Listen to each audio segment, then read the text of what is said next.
Friggin' 2:30 in the afternoon, people. I didn't wake up at noon. I'm feeling rough today, but what's new? I always feel rough every day. I just didn't want to get out of bed. It was one of those days where my bed was super comfy and I just didn't want to do shit. So, frig it, I didn't bother. And I think I'm going to skip on the haircut. Oh, Jesus. Oh, God, gas. Got it. But I'm going to let the dog out, and I don't know what we're going to do. Gonna go with it. Looks like we might be in for some crazy weather today. Yeah. We just might be. So yeah, and welcome to my vlog.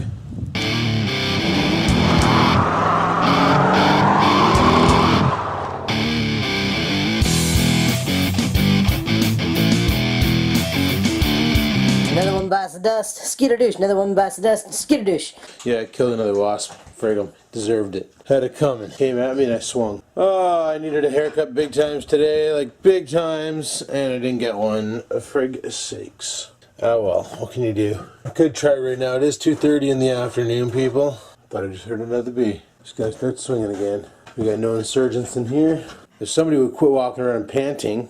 Shut up! No, I guess we're good. But, I'm gonna head her upstairs. I don't know what I want to do. I kind of want to go to get my hair cut regardless. Just get it out of the way. Easier if I just bought clippers and did it here myself. Probably. Oh well, I'm thinking of saying screw it. Even though it's late, I'm gonna head over to the barber shop now and see if I can get my head chopped. Because freak sakes, I need a haircut big times. Like this is ridiculous. Too much hair on my head right now. I want to chop it down. So let's go over to the guy and see if they can chop my head off. Or at least take some hair off the top. Yeah, if I were a wallet, where would I be? Hate losing my shit. Found it. It was on my desk. Typical place. So yeah, we'll scoot over there, scoop that up, or by scoop that up I mean get that done. Hopefully it's not too busy today, but watch. Just watch. I'll go there and it'll be like a 17-hour wait. I gotta find another place to get my hair cut. Someplace where you can set an appointment, show up, in, out, done. And I know a lot of you said, Adam, why don't you just do it yourself? Well, buy some clippers and do it yourself. Well, don't think that thought didn't cross my mind. Because it has been. You know what, before I do anything, I'm going to grab that PB blaster and spray inside the lock cylinder. Because some of you said to try that. So, got the PB blaster here. Still works. And that's what we're going to do. Fire it in there and give it, oh, Jesus. Give it a couple squirts. And then we'll put this stuff away. Actually, I'm going to bring this to work with me. Bruce needs it.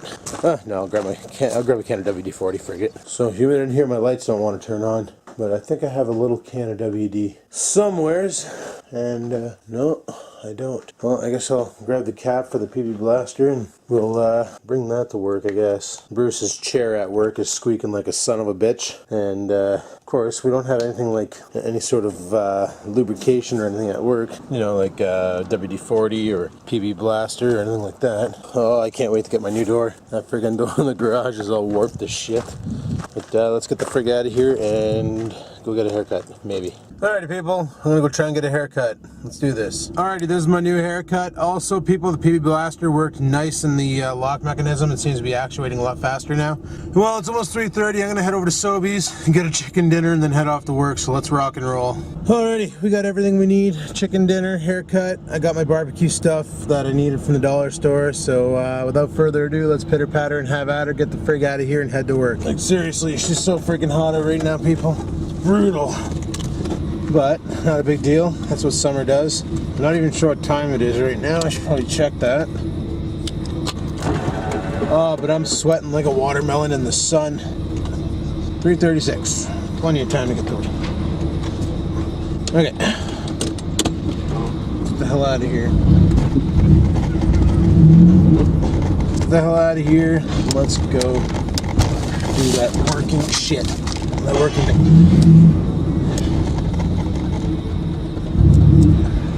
Oh god, it's so freaking brutal out.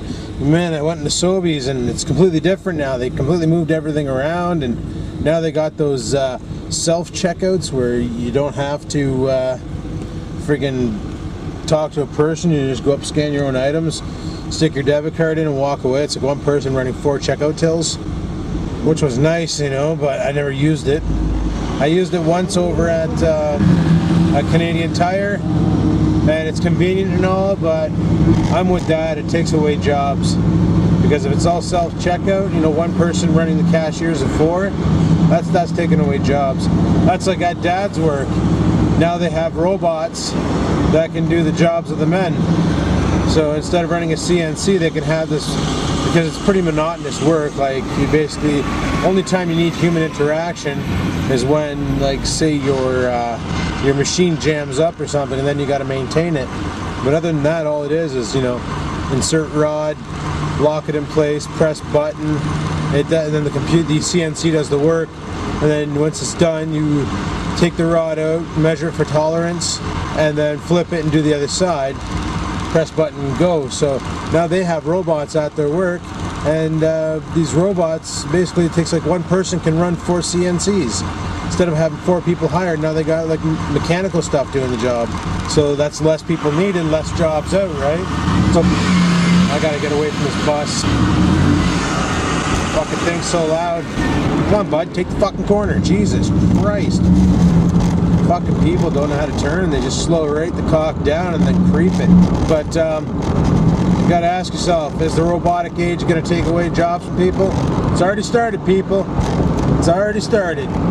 You look at all these self-serve cashiers and freaking self-serve, it's going that way. Like in Japan, it's even worse. They have restaurants where there's not even a waiter or a waitress or freaking nobody. Like, you know, you go up to a machine, you put a meal card in, you take out some food, it deducts the money from the meal card, then you go sit at a table and eat it, and then when you're done, you press a button and the center of the table gives away and it's a garbage chute. It takes care of all your trash for you.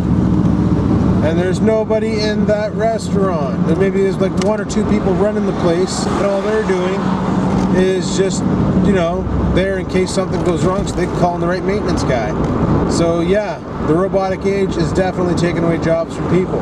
The problem is robots don't need money to run. The companies who make the robots need money to run. They're going to make the money because they're going to sell the robots. They're going to make the money off the maintenance. But if nobody's making, if none of the customers in that place are making money, how the frig are they going to buy shit? You know, it's going to come down to that, where all this automation is going to gradually take away so many jobs that the economy is going to shit the bed, because nobody's going to have money to buy things, and things just won't get sold.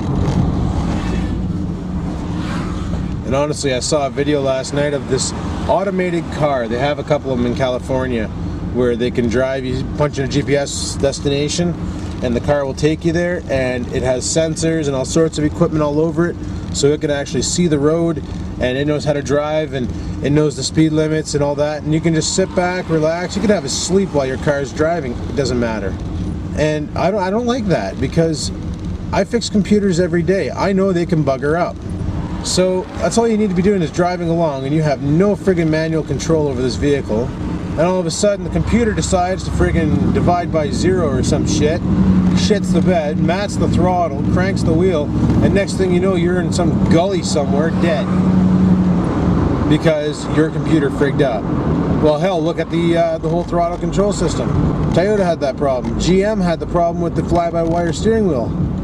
The 2009.5 G6s needed a firmware update, because there was an issue with them where all of a sudden you'd be driving along and the steering wheel sensor would go out of whack, and it would go, what was it, plus 60, minus 60, plus 60, minus 60, and it would just start whipping the front wheels around like crazy. And it happened to one of the guys at work coming back from Sudbury, and all of a sudden his steering wheel just starts going nuts, and his wheel itself is not attached to anything, just like a relay sensor, right? So to tell you how many degrees out your turn and how many degrees out to turn the wheels down below.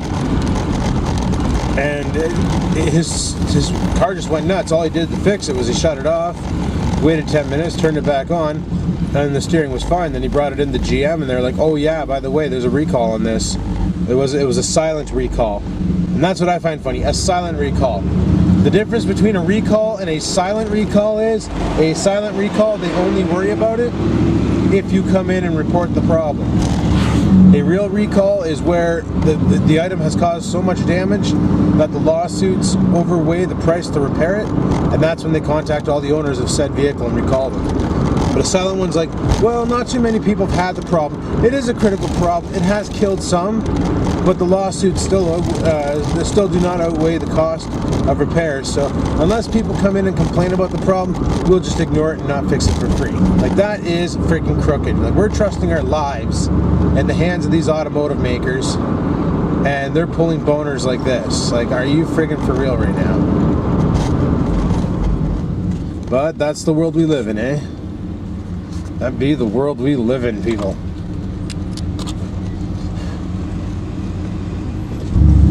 Oh man, can't wait to get this shift over with.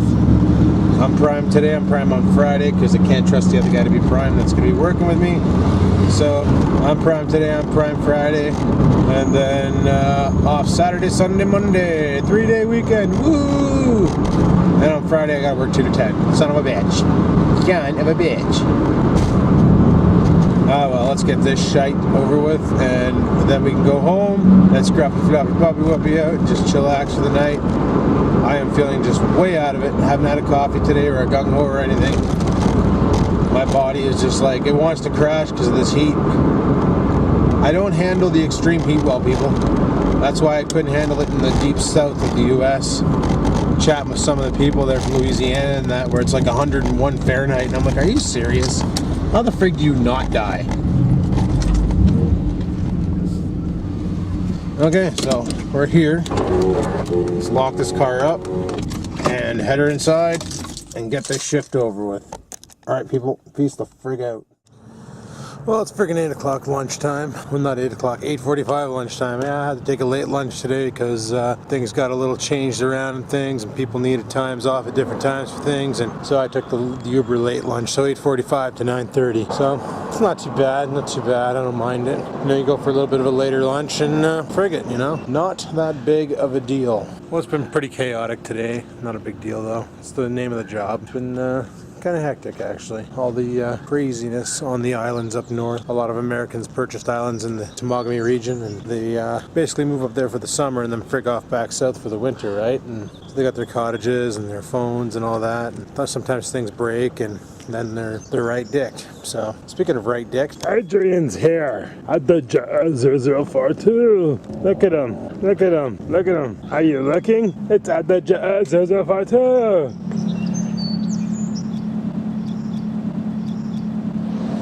Oh shit, boys. Oh shit. It's supposed to start raining tonight, and it's not gonna end until Monday. Oh yeah, big balls. Big balls of rain. Falling on my face! Said that light just turned on. Oh! Well, people, they're back. That's right. Shadfly season. Son of a bitch. Thank freaking God they don't bite, because if they did, we'd all be dead in this town. So from this point on, I'll do myself a favor. I'll no longer wear bright clothing, and I might be able to avoid them as long as I stay out of the light. They can't see me. They can't become one with me. So yeah, Adrian came over there on my lunch. We hung out for a bit. Had a late lunch, but kind of threw me off my game. Not a big deal. This whole week's been throwing me off my game. It's the way she goes. Just been so groggy today that, like I said, on my 5:30 break, I went over to the corner store. And they had free cappuccino, free coffee, free pop, you know. So I went over and got a cappuccino Rocky Road. It's pretty tasty. It's freaking awesome. I actually really enjoyed that one. But, frig sakes, I'm still feeling groggier and shit. And Adrian comes over on my lunch break, brings me a coffee. Drank that. Still feeling freaking groggier and shit. Plus I drank 2 Keurigs. It's not working. I think it's the weather. I'm like the polar opposite of a bear. I want to hibernate during the summer. See, my optimal weather is probably around 60 Fahrenheit from my American people, about 8 degrees Celsius. That's what I like, because you can sleep at night. It's nice and cool, you know, it's not damp out, and I can deal with that. But this, once it hits 20 degrees Celsius, which is 80 degrees Fahrenheit, that's when I start having problems. Luckily the thermostat on that thing's still working, so I noticed today it hit up to 90 and then it opened up and it dropped it back down to 75. Yeah, it's a 75 degree thermostat on that. Not sure if it should be, but it is. It's whatever the cooling company put in it when I had to get the rad rebuilt. So one of these days I need to put new speakers in the back part of the Trans Am. Speakers that are back there are blown. I was listening to some music And I got a burnt CD in the car. I don't know where it came from or who made it, because it's none of the music that I have. So I have no idea whose CD this is. It's got some, I was sitting there last night and I'm listening to the music and I'm like, what the hell is this? So I pull out my phone, kick over Shazam, and had to listen to see who the hell the band was. And it's some band called 12 Stones. Never heard of them before. So I'm like, I don't even remember burning. It's not bad music. Like, it's kind of like Theory of a Nickel Creed, but a little heavier. It's not too bad. I didn't mind it. But I have no idea where that CD came from. And I'm listening to it and I'm like, oh, whatever. But I could hear the back speaker behind me just friggin' buzzing and rattling and distorting and stuff. And when I get home, I'm going to show you what I'm going to put in there and replacing those back speakers. I like to put the same in the front speakers, but son of a bitch, getting to those speakers is a pain in the cock. Like, you got to take off all these bolts underneath the dash, and you got to take off, there's 4 or 5 bolts in the defroster, which hold that the pad on, the top dash pad. And I really don't want to have to take it off, but a lot of people, what they normally do if they're non-stop changing out speakers is they'll take off the dash pad and then they'll take off the speaker grills and mod them so that just the grills can be removed to replace your speakers. Some people, they replace their speakers every year for some reason. I only replace them when they're shot, but some people feel they need to replace them every year. Well, I got 2 Clarion speakers at home, and unfortunately that car uses 4x6. Now the speakers that are in there right now, they have like the big cone on the outside, and then they have the tweeter on a pod in the middle. And what happened was, I guess it's been so hot in that Trans Am that the freaking heat caused the tweeter to fall off. I didn't notice it until I heard the distorting yesterday and looked back and went, oh shit, these speakers are shot. Nope. And then so I looked back and I was like, yeah, the speakers are done. They're rattling and stuff.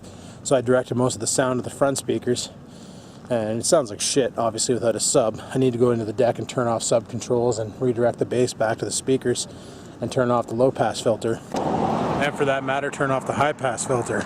Allow all the sound to come out the speakers. Maybe then I'll get some better sound out of it. But basically, the speakers in the back are shot in these Clarions. They're not that style. They have a 4-inch speaker in them, and then above them, they're really weird. They kind of look like a little stereo speaker, but they're 120 watts RMS, or 120 watts peak, 60 watts RMS. Nothing fancy, but you can't really get anything big in that form factor. I think the highest I've seen was 180 watts peak, 90 watts RMS in a 4x6. So it'll hit 180 watts for 2 seconds before it grenades, right? But its nominal running power is 90 watts. So it'll probably sound a little bit better, but probably still going to sound like you're farting on a snare drum when it's built with bass drops. But I don't need anything really loud. 90% of the time I have the audio turned off in the car, and I'm just listening to the pipes, because that sounds better. But I was thinking about putting maybe a little sub back there, just a little something to have a little tub thump. Nothing as big and brutal as I had before, because that 1200 watt amp, let me tell you, when you'd be listening to like Skrillex or something and they're doing bass drops, you could actually watch the voltmeter on the dash drop right down. It'd be 14.8 and all of a sudden, boom, 13 volts, and like, uh-oh, just kicking the shit out of shit, you know what I'm saying? That, and I'm really not into the bassy, crazy, make yourself deaf, get out of your car when you're done listening to music and your ears are bleeding music, and that type of sound system, you know? I did it back in the day, it was fun, but you know what, like, stereo competitions, they're great and all, but holy shit are they ever expensive. Because you could build a system this year that gets first place, and then all the new stuff comes out, and it's better than the stuff you have, and your buddy goes out and gets the new stuff, and he's kicking your ass now, so then you want to go out and get the new stuff so you can kick his ass, and it ends up becoming a great big freaking who's is bigger than who's war. And you know, I don't know, I just want clean sounding audio so that when I'm driving, if I want to listen to tunes, it doesn't sound all distorted and shitty. So I was thinking about building maybe a little 10-inch box in the back, just something small where I can still have luggage space. It's not too heavy, and it sounds pretty decent. Or even get one of those bass cannons. Some of them are pretty good. You can get the cheap Chinese knockoffs that sound like shit, but you can get some that are pretty good, and just drop that right in the wheel well. What I should have done was kept that nitrous tube. I had a NOS bottle, and it was actually said NOS on it, and it looked like a nitrous bottle, had the tap and everything, and tossed that in the trunk of the G6 and wired it into like a little 300 watt amp and pounded on that. That would have freaking been awesome, because it actually did sound pretty good. I had that in my Focus for a bit, and I remember when I went to the Hortons one night, my friend's like, what the hell do you got in your car for a sub? It sounds great. I'm like, oh, it's a bass cannon. And I pop the trunk and she goes, where's the sub? I just see the bottle of spray. And I'm like, that is the sub. Then I showed her and she went, oh my god, that is freaking awesome.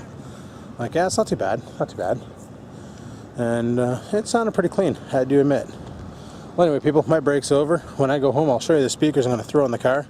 When I'm going to do it, I don't know. But it's got to get done because right now I can't listen to music in the car. So anyway, let's head her back inside.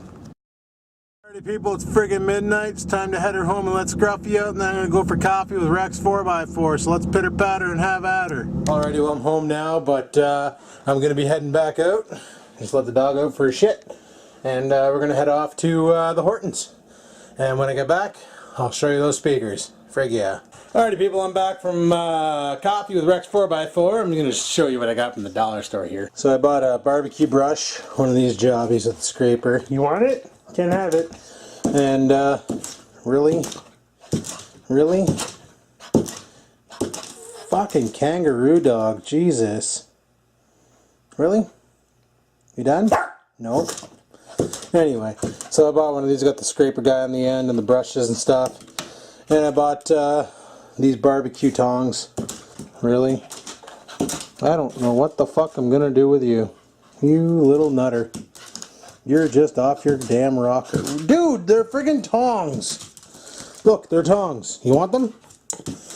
Of course you want them. You want everything I have in my hands. This is why we can't have nice things. God, that dog's jaw. Now, these are the speakers that I want to put in the Trans Am. These Clarion Power System, 130 watts. There's the model number. 4x6 two-way plate speakers. Here's some specs for you. 4 silver-plated, mica-injected polypropylene woofer cones. Or 4-inch, not 4 of them. Ha! Multi-layered, heat-resistant captain? Voice coat, whatever. Durable rubber surrounds, high-efficient, blah, blah, blah, balanced. So they got balanced Prince Edward Island tweeters for superior definition. Friggin' powerful neodymium tweeter magnet. 130 watts maximum music power. Maximum music power.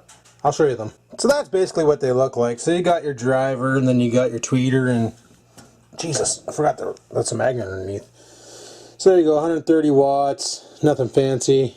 You got a little, there's a crossover somewhere in here. There's your crossover, your mighty crossover, just a freaking capacitor. I don't know how many microfarads was that, 4.7? Yup.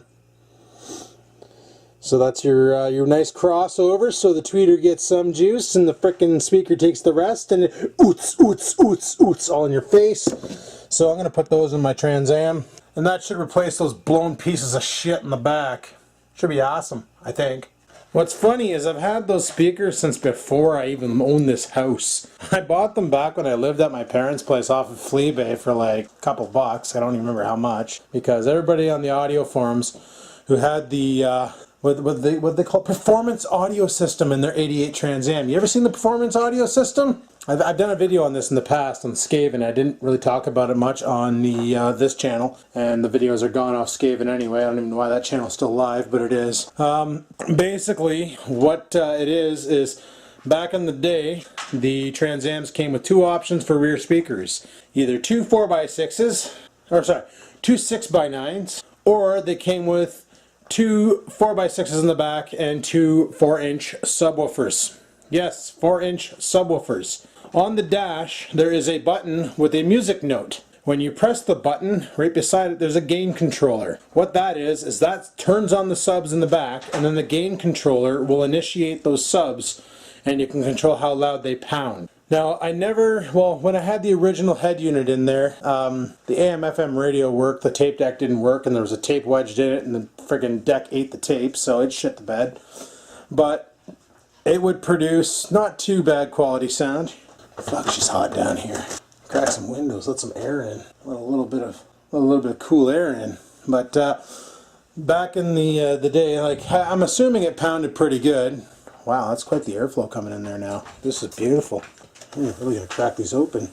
let this downstairs cool off a little bit. But I guess they pounded pretty good because a lot of people like the performance audio system. And the tape deck on the performance audio system came with a graphical equalizer. So you could really EQ the shit out of your music, you know, and get some good bass response and stuff. And it was probably pretty awesome for 1988, but because I didn't have that shit in there, I went out and bought the kit to install a CD player. And originally I had a Pioneer Premier deck in there and 2 Pioneer subs in the trunk. And it was a wooden box that I built. At the time it was just a wooden, made out of MDF and some caulking and some insulation and all that. And it wasn't a ported box, it was just, I wish I had the picture. I do have the pictures of that, I have to find them. If I find the pictures, they'll be right here. If I don't, I'm pointing to nothing. But basically, it had this speaker, two Pioneer 10-inch subs, 2 Kenwood 1000 amps, 2 1 farad capacitors. So I had 2 farads of capacitor power on the back. And it wasn't too bad. It sounded pretty good. It was pretty loud. And it was basically all Pioneer setup. I actually won, was it this trophy?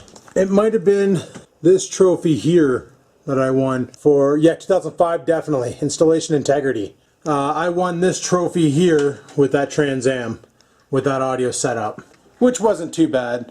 I won a DV level for my class with my newer setup with the fiberglass, because the thing is the fiberglass box, what the fuck are you? Look at this whacked out friggin' moth all spread eagle waiting for some lovin'. Sorry, ADD moment. Yeah, I won a DB one with the new setup with the fiberglass box, but all I did was won a trophy, and it cost me $60 for a new rad core, because I blew the rad core right out of my friggin' car from I hit 141 dBs, and I remember I hit that, and I'm sitting there, remember it's pounding, I got the earmuffs on and all that shit, and my buddy Bernie comes flying out of nowhere, and he's like, shut her down, shut her down. I'm like, what's the problem? He goes, you're leaking something, and like he does the whole, goes down and he puts his finger in it, smells it, and he's, it's cooling. Sure enough, popped the hood and my rad's empty. The friggin' side seals blew off and the rad was shot. So get a flatbed. So I had to pay freaking $30 to tow the son of a bitch over to freaking Industrial Rad and get a new rad put into her and all that shit. So I got a stupid piece of plastic trophy and like a $90 bill for the car. That's when I decided no more bass competitions, it's not worth it. That's why it's like, it's up to you guys if you want to do that kind of stuff. A lot of people like the boom boom. I know Logie loves the boom boom. He's got quite the setup in his minivan there and he freaking loves it, he lives for it, and he likes having fun. And you know, sound off competitions are great, but like I said at work tonight about sound competitions is, it's always a never-ending buying spree. You always want the next gen shit, because like even with head units, equalizers, processors, the stuff you buy now is great, but next year they come out with some new features, you know, higher voltage pre-outs, better EQ control, you know, all sorts of different features, you know, Bluetooth for your phone so you can have full automated freaking stuff. You always want the best of the best, and in the end, you end up going broke. Like one of the guys here in town who used to win always for his class, he would go and get a loan for $3,000, buy all of his gear, load it into his car, win a bunch of competitions that year, and then he would, but by the time he paid off the loan, he would sell all of his shit. So he's already paid like $3,000 plus, you know, prime plus 2. So if prime's at 3%, so he's paid like 5% on top of the $3,000 for his loan. And then he would, next year, he would just basically open another loan, go out and rinse and repeat. And he would just sit there and spend all of his money on speakers for his car, and he would turn around and sell that system at the end of the year for like a fraction of what he bought it for. So if he spent $3,000, he'd turn around and maybe make $800 off of everything. So in the long run, it's not really worth it. But some people enjoy it, and you know, just like people who race cars on the track, you know, you build it, you race it, you break it, you fix it, you race it, you fix it, you race it. It's a non-stop thing. It's just a cash dump. Like you're just putting money into nothing, but you're having fun doing it. And some people have fun doing that. And I can say I actually did it. I entered a sound off competitions, and you know, I won for the installation. I won my DB for DBs for my class. So that's pretty good. I do say. I never won any cash, never won any prizes, just some pieces of plastic with sound notes on them. Whatever, who cares? But it was fun. it was interesting. It was definitely an experience that I can say I did, but it ended up not for me. Like, that's why I took the subwoofer out of the car. Now, I do want a little bit more bass in the back, so that's why I'm thinking about building something small. Nothing insane, no like 7,000 watts of awesome, pounding the shit out of every poor panel in the car. But it'd be nice to put like maybe an 8 or a 10 inch sub back there. Maybe a 100, 200 watt amp just to pound on it. Give me a little bit more sound out of the friggin' thing. So I might do something like that in the near future. But for now, what I have is probably more than enough, because like I said, I barely ever have the radio on, especially if I'm vlogging in the car. I can't have the music on. It's highly illegal. It's copyright. So yeah, and people were asking me about that. Well, why is it copyright? I hear music in the back of other people's videos all the time. Those people lucked out, because there's a clip I have when I was in Mexico. There's a video I did, and I was pretty drunk, and we're in the pool, and I had the camera going, and there was a part that played, and it was Eye of the Tiger, and it was a 3-second clip. That's all they played of the song, was like, bah, chicka chicka bah, that's it, and they cut it off. And you had to name the tune, Eye of the Tiger, and you know, you basically had to name the name of the song and what movie it was in. Was Eye of the Tiger Rocky, you know?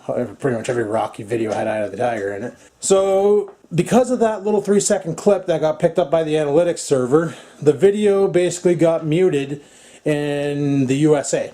There's no audio on that video. They went ahead and... Actually, no, it got blocked in the USA. And let's face it, anybody who YouTubes, 90% of the time your demographic is going to be number 1, USA, number 2, Canada, number 3, the UK. Just because of the population of people who use computers and watch YouTube. Most of the people who watch YouTube are from the USA. Second is Canada. Third is the UK, followed slightly closely by Australia. I think they're actually battling head and head. So that's what happened there, is I got nailed for copyright on that video. The friggin' video got blocked in the USA. And just for a 3-second audio clip. Now these YouTubers who are playing music tracks in the background, have the radio playing and shit, and aren't getting caught, all I gotta say is they're lucky. That's all. You know, because when you upload a video to YouTube and it says it's processing, well, number 1, it's converting it over to the RC8 format for YouTube, soon to be RC9, which is going to be awesome. But the RC8 format to YouTube. Second thing it's doing is scanning through the audio using a program kind of like Shazam, but Google's version, looking for music that it can recognize, that's third-party content, and then or basically looking for copyright music, and then it'll do an assessment if it's third party or first party and go from there. And once that's done, then it sends the video out to YouTube. So it does a conversion, a scan, and a verification. That's what it does. My battery light just turned red. I need to change my battery. Skitadoosh! I can honestly say that's the first time I've ever drained a battery out that bad. I had 3% life in it. Oh, I almost annihilated this poor battery, or that poor battery. This is a brand new battery. But yeah, so that's what it does. It uploads that. Also during processing, another thing it does is it scans through your description, your title, and your tags. Yeah, so depending on what you have in your tags, that's when it'll decide, like, I should say that for another video, but that's basically what it does. It scans through your description, your title, your tags, converts the video to RC8, and it, which is an FLV format, in case you haven't caught on. And it'll also scan for copyright music and decide if it's third party, first party, depending on the music itself. Third party claims, not a big deal. Somebody else makes money off your video, whatever. First party claims, you gotta watch out for those, because that can get your channel in big time shit. So, and some third party claims, they mute the audio or block the video in certain countries. Whatever. First party claims can usually end up in suspension. Which is that. Shit. So yeah, so that's why I don't play music in the back of my videos unless it's my own music. And usually I just dub that track in during post-edit. But that's why I always go, oh, copyright, every time the music's playing on my car, and it shouldn't be. Because I'm trying to mask out the audio so it really screws over the YouTube analytics and they don't pick it up and then figure over my video for all my American viewers. But yeah, there you go. Now you know why. And knowing is half the battle! G.I. Joe! It's been a while since I've done that, eh? I know! And if that G.I. Joe thing's copyright, I know a couple of the bigger YouTubers who should be frigged over for using it. Just saying. I didn't even see him there. Friggin' bee. That'll learn them. But anyway, people, I digress. Not really, but kind of, sort of. I'm probably going to shut the vlog down here now that I've shown you guys the speakers and things. It's 3 o'clock in the morning. I need to edit and upload this pile and get it up to YouTube's. So hopefully you enjoyed my video for today, because if you did, I would really appreciate it if you hit the like button, because that would be friggin' awesome and things. And if you did hit the like button, well, I would probably really like that and things. Yes, I would. Oh my god, whatever. Yeah. And you can leave a comment below if you have any ideas for stereo builds or anything. Nothing too insane. Let's keep it cheap on the pocketbook if you don't mind. What do you say? What do you say? It's a puppy. Oh yes, who's a puppy? Who's a puppy? That's it? You're friggin' off your rocker. And until next time, people, keep on vlogging.